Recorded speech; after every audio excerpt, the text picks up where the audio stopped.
नाशिक जवळील आडगाव येथील एका 20 वर्षीय विद्यार्थिनीनं आई माझ्या शिक्षणाची काळजी घेऊ नको अशी भावनिक चिठ्ठी लिहित आपली जीवन यात्रा संपवली आहे। सदर मुलीची आई पोलीस ठाण्यात अंमलदार आहे। तिने गळफास घेण्यापूर्वी आईला चिठ्ठी लिहिली आहे। पूजा डांबरे असं त्या विद्यार्थिनीचं नाव आहे। नुकतीच 12वी परीक्षा उत्तीर्ण झाल्यानंतर तिने प्रथम वर्षात प्रवेश घेत महाविद्यालयीन शिक्षण सुरू केलं होतं। पूजाचे वडील विभक्त राहत असून ती आईसोबत राहत होती। आई तुला त्रास द्यायचा नाही, माझा शैक्षणिक खर्च फार आहे, तू काळजी करू नकोस, तुझी धावपळ होते असं मुलीने चिठ्ठीत लिहिलंय। कौटुंबिक अडचणी आणि मानसिक तणावामुळे पूजा गेल्या काही दिवसांपासून खचून गेली होती। आई पोलीस खात्यात कार्यरत असल्याने दोघींवर कौटुंबिक आणि घरच्या जबाबदाऱ्यांचा ताण होता।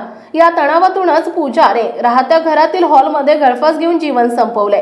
हा प्रकार लक्षात येताच तिला तात्काळ रुग्णालयात दाखल करण्यात आलं, मात्र डॉक्टरांनी तिला मृत घोषित केले। याबाबत आडगाव पोलीस ठाण्यात आकस्मिक मृत्यूची नोंद करण्यात आली आहे।